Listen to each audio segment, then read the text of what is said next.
India glitz ரசிகர்களுக்கு வணக்கம். இந்த பொண்ணுக்கு எப்பவுமே இப்படிதான் சார். எக்ஸாமுக்கு முன்னாடி படிச்சிட்டீங்களான்னு கேட்டா இல்லவே இல்லம்பாங்க. ஆனா மார்க் வரும்போது சென்டமா இருக்கும். இப்ப இந்த டயலாக் எதுக்குன்னு கேட்டீங்கன்னா, நம்ம நடிகை மோனிகாவுக்காக.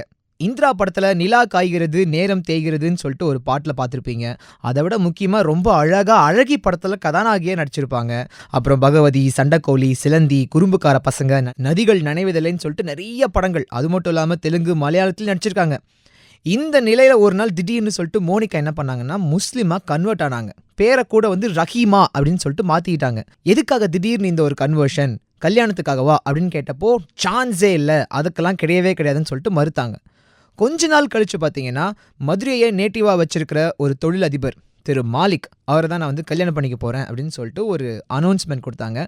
இன்னைக்கு காலையில மோனிகா மாலிக்கோட திருமணம் நந்தம்பாக்கத்தில் நடந்திருக்குது. அதுவும் இஸ்லாமிய முறைப்படி நடந்திருக்கு. இதுல ரொம்ப க்ளோஸ் சர்க்கிள் மட்டும் தான் கலந்துக்கிட்டாங்களாமா. சினி ஃபீல்ட்ல கூட யாருமே கலந்துக்கலன்னு சொல்றாங்க.